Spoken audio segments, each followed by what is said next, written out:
Mr. Speaker, may we recognize the gentleman from the 1st District of Davao del Sur, the Honorable Marc Cagas.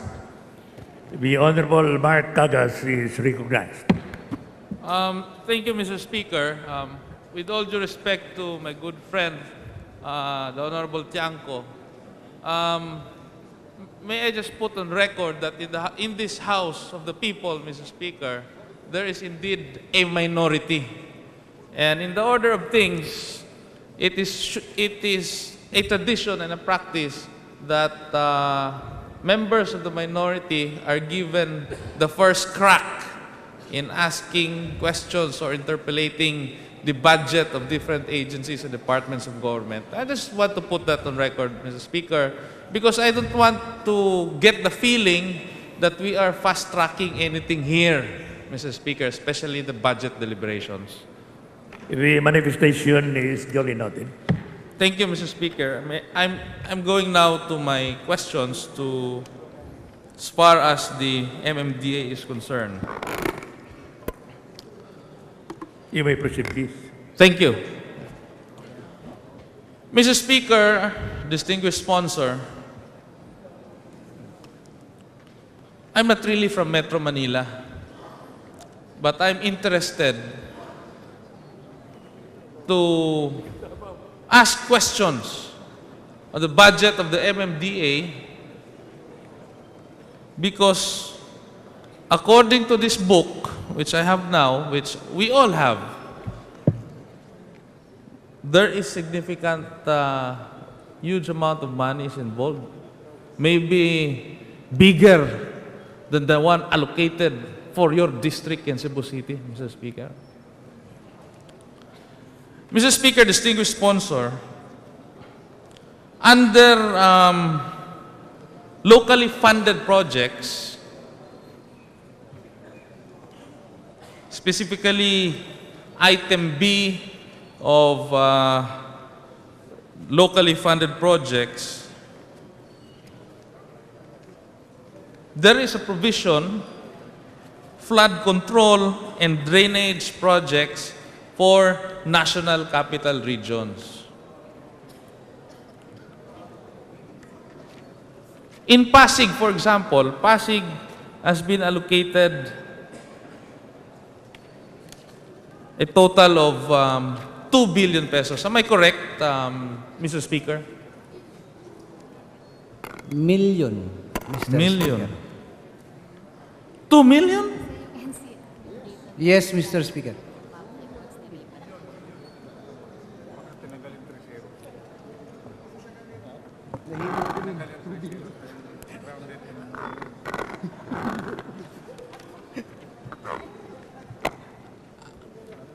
I'm speechless, Mr. Speaker, because during Undoy, Pasig City was one of the cities terribly undoyed. In fact, the gentleman from Pasig could not even leave his house in Valle Verde to go to his constituents because his car could not pass through the floods, Mr. Speaker. And yet, are we saying this afternoon that for Pasig, we are only allocating 2 million pesos for flood control and drainage system, Mr. Speaker? Am I correct, distinguished sponsor? Yes, Mr. Speaker, Your Honor. You're very correct. All right. Granting that this is correct, to correlate, Mr. Speaker, may I first ask, is there an interagency, Mr. Speaker, coordination between the MMDA, the DPWH, or the DND under the National Disaster? There's a new term for NDCC, I'm not really sure. National Disaster. Yes, the good general knows that. Is there a coordination amongst the three agencies, Mr. Speaker? Yes, we have, Mr. Speaker, but the MMDA is the lead agency Mr. Speaker. Interesting. What then, Mr. Speaker? Please inform me because this representation is not privy or doesn't have any knowledge as to the mandate of the MMDA. What is then is the general mandate of the MMDA as far as cities or areas covered by the Metropolitan Development Authority, Mr. Speaker? Mr. Speaker, was created by virtue of Republic Act Republic Act 7924 dated March 1 of 1995, whereby there are several services which the MMDA is mandated to perform. And among the services enumerated, there are three major functions, Mr. Speaker. This is, number one, the transport and traffic management.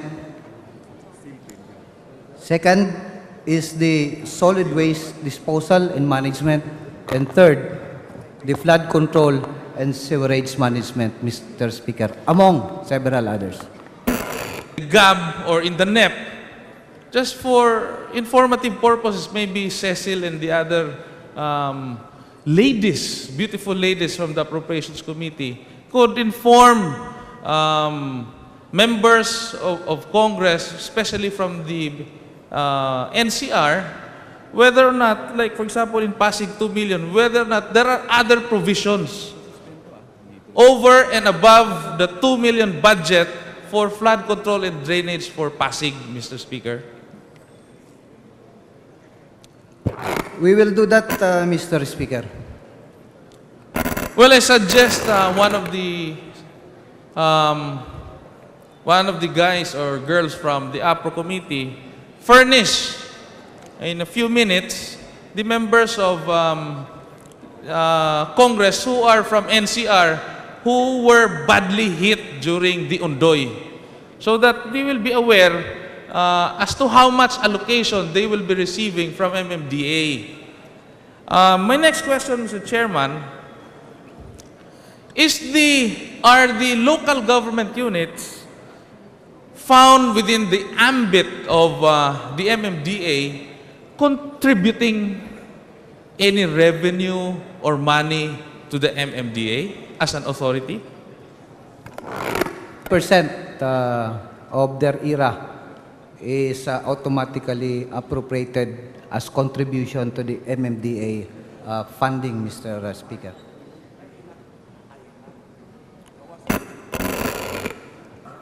Hear this word, these two words during this budget deliberations, Mr. Speaker. As far as MMDA is concerned, what is automatically appropriated? What do we mean by automatically appropriated when it comes to MMDA, Mr. Speaker? It is appropriated by virtue of a law, Mr. Speaker. In other words, Congress need not pass an enabling law because there is already a law which predetermine a predetermined purpose. Am I correct, Mr. Speaker? This is provided under Republic Act 7924. 79-24, passed on 1995. Am I correct? Yes, Mr. Your Honor. Speaker. Mr. Speaker,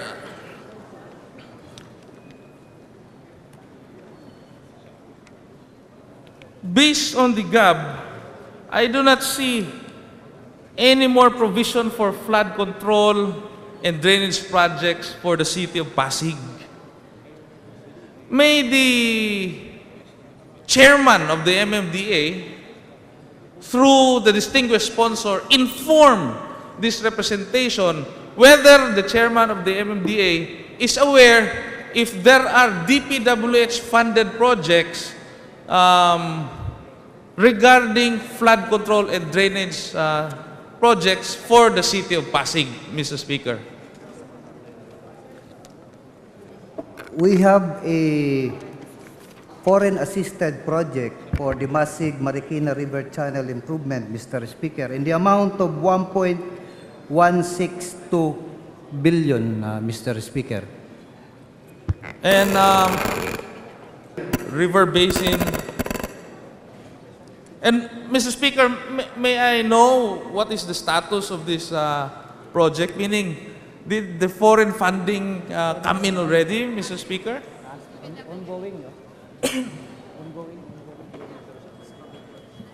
Project, Mr. Speaker, but undertaken by the Department of Public Works and Highways, Mr. Speaker. So under the MMDA, notwithstanding the fact that Pasig City, based on RA 7924,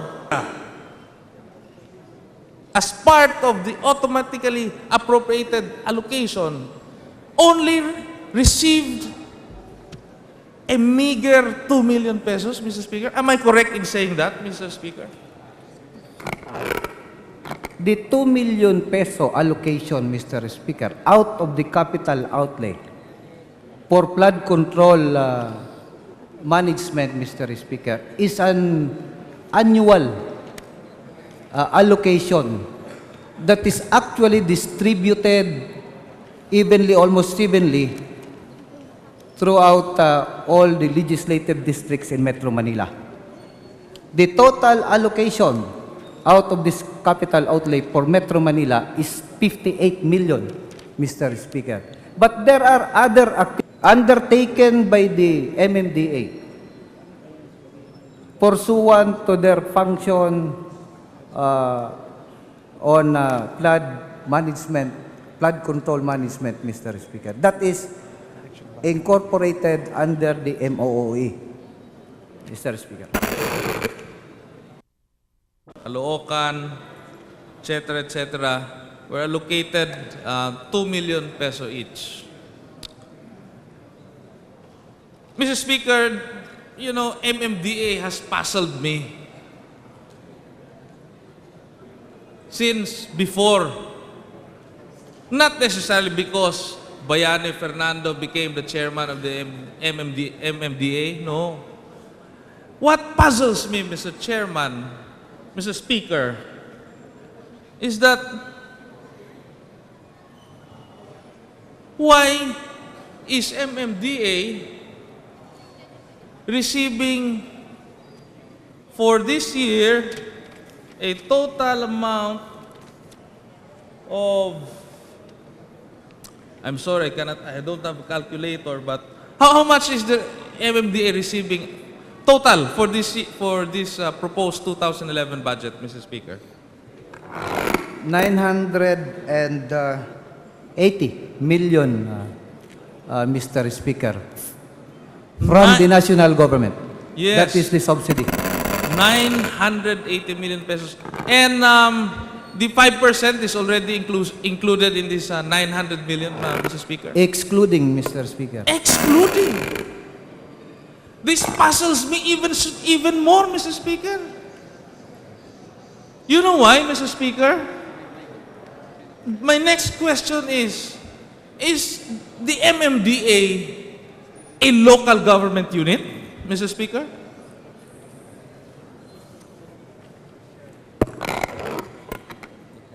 Technically, no, Mr. Speaker. It is a special administrative region or office.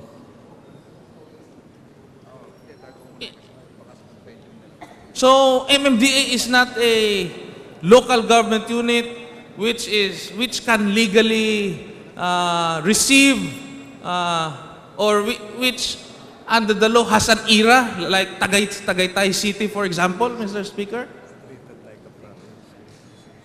It is treated like a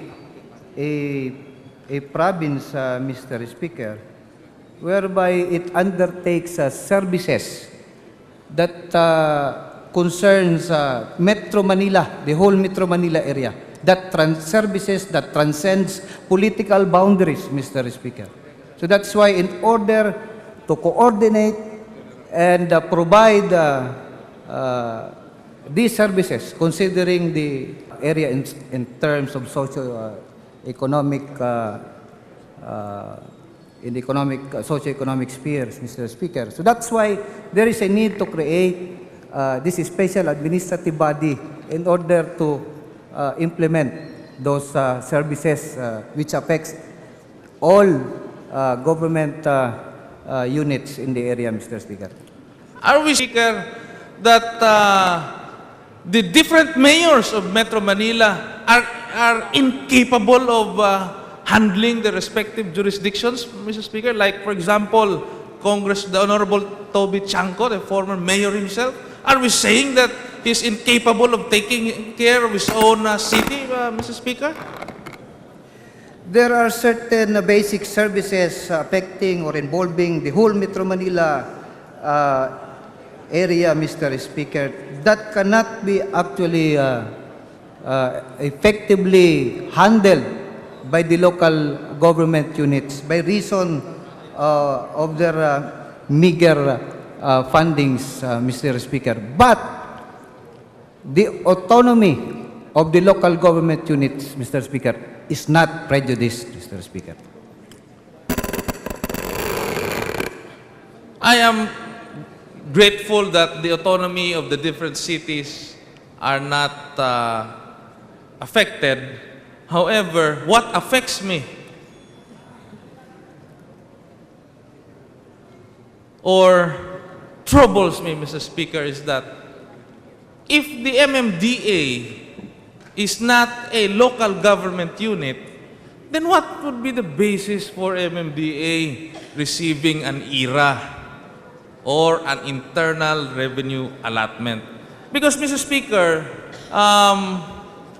it is easily observable that cities within the NCR, compared to cities found in, let's say, in Mindanao or some parts of the Visayas, are definitely well off and therefore well funded. So my question, Mr. Speaker, why then is MMDA receiving internal revenue allotment, Mr. Speaker? The Republic Act 7924. It is provided, Mr. Speaker, that the internal revenue allocation for MMA, then MMA, continues to be, is transferred already to the MMDA. So that's why it is by law, Mr. Speaker, that provides for the legality of the funding that out of the ERA, as ERA, Mr. Speaker, for MMDA. Thank you, Mr. Speaker. Our colleague from the Lone District of Camiguin, where I also come from, has filed a bill which would amend and delete the same. Because MMDA is a mere authority. And therefore, it is not an LGU. And hence, why should it be receiving ERA? And here we come, here we are in Congress during budget deliberations saying that by virtue of 7924, each city is automatically remitting 5% of its ERA to the MMDA, and yet cities like Marikina and Pasig is getting only 2 million pesos per year. Don't we think, Mr. Speaker, that the same is unjust as for the LGUs concerned, Mr. Speaker? Mr. Speaker, with all due respect, what Pasig, the city of Pasig is receiving is only 2 million pesos out of the total budget allocation of the MMDA. There are services rendered by MMDA which also serve the city of Pasig. Like, for example, the traffic and transport management, which does not only serve a particular local government unit, but it serves, in fact, not only Metro Manila, but also the whole country, Mr. Speaker. The water, the solid waste management function, Mr. Speaker. there is a huge amount allocated out of the MMDA funds for payment of tipping charges, which accommodates all the garbage all over Metro Manila, Mr. Speaker. So it is not entirely correct that, it's not even correct to say that what is, that 2 million pesos only is what Pasig City has been receiving from MMDA. Thank you. I guess indicated here. So, Mr. Speaker,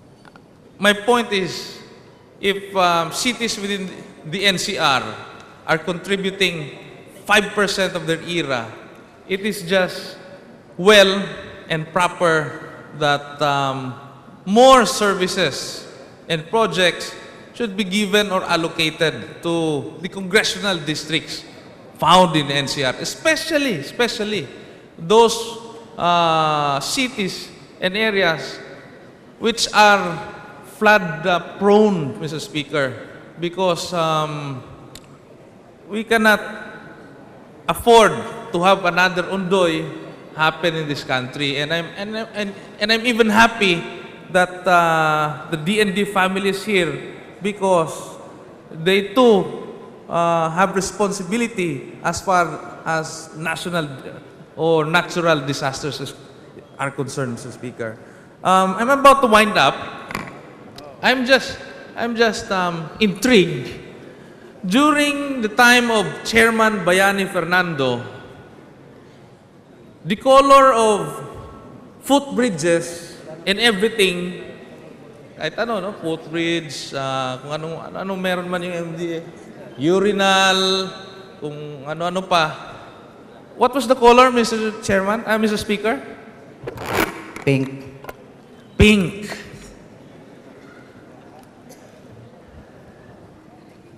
Interestingly, during elections, when there were instances when I go to Manila from my province, I saw that it was being repainted to green, Mr. Speaker.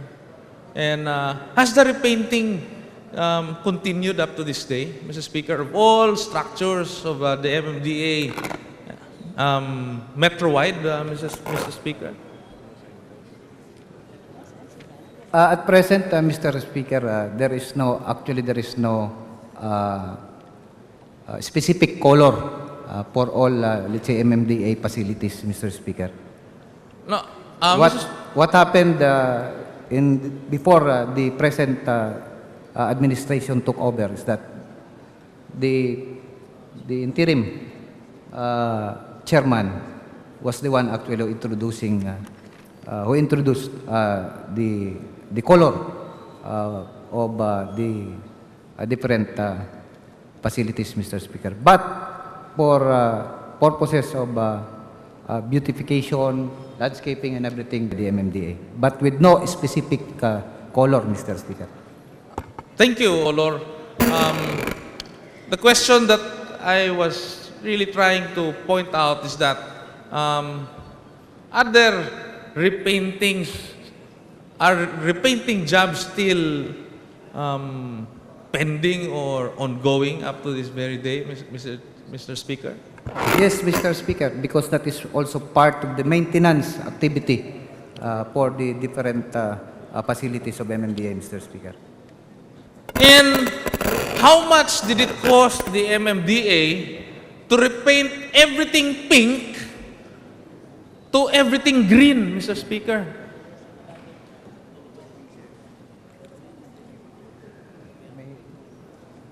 Very minimal, Mr. Speaker. Around siguro mga 1 or 2 million? 1 million, Mr. Speaker. So, the current MMDA administration has no specific data as far as the how much we spend or the MMDA spends for repainting, Mr. Speaker? The painting activity, Mr. Speaker, happened during the time of Chairman Inocentes. And so, we will give you the data, Mr. Speaker, if you need it, Mr. Speaker. granting, no?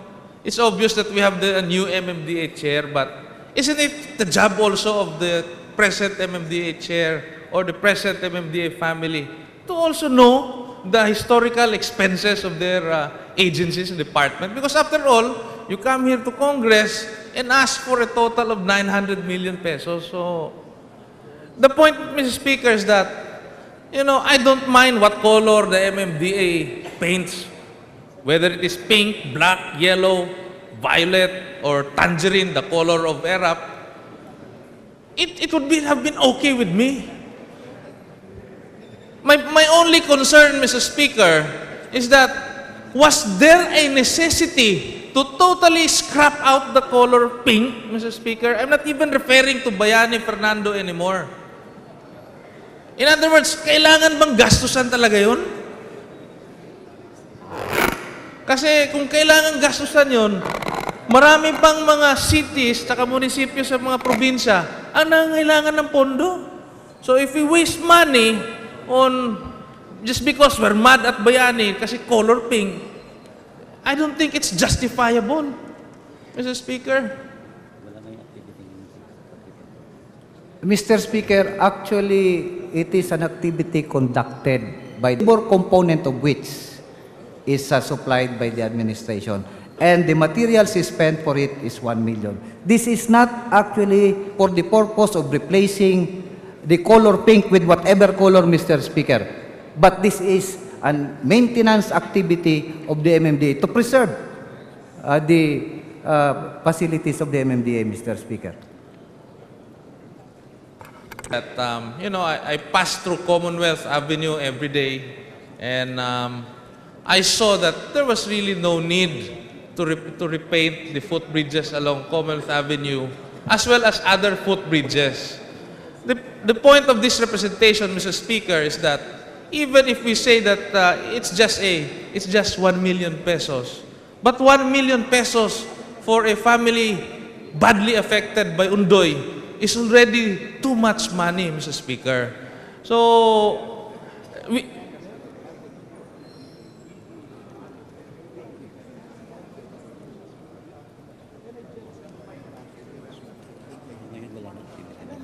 Mr. Speaker, if we relate ourselves to rural areas, hindi natin pwedeng sabihin na 1 million, malit lang yon. What if, for example, I'm a mayor of a 6th-class municipality, then that 1 million spent for a repainting, which is totally unnecessary, Mr. Speaker, is already a huge amount, Mr. Speaker. So, in other words, the point that I'm stressing here, if we do not need to repaint anything, if it's not part of the beautification or the maintenance, if the paint is still good, and if it's still clean, then we need not spend money, Mr. Speaker. Because, I'm just basing my arguments on the President's message that this is a reformist budget and we are gearing towards the righteous path, which in Tagalog means matuwid na daan, Mr. Speaker. With that, Mr. Speaker, I thank the distinguished sponsor of the budget for the MMDA for intelligently answering my questions. I hope that this representation has sent a message to the MMDA that there are 6th-class municipalities in other areas of the province that also need money, Mr. Speaker. Thank you very much, Mr. Speaker. Thank you very much, Mr. Majority Leader. And thank you very much, Mr. Distinguished Sponsor. Majority Leader. Mr. Speaker, may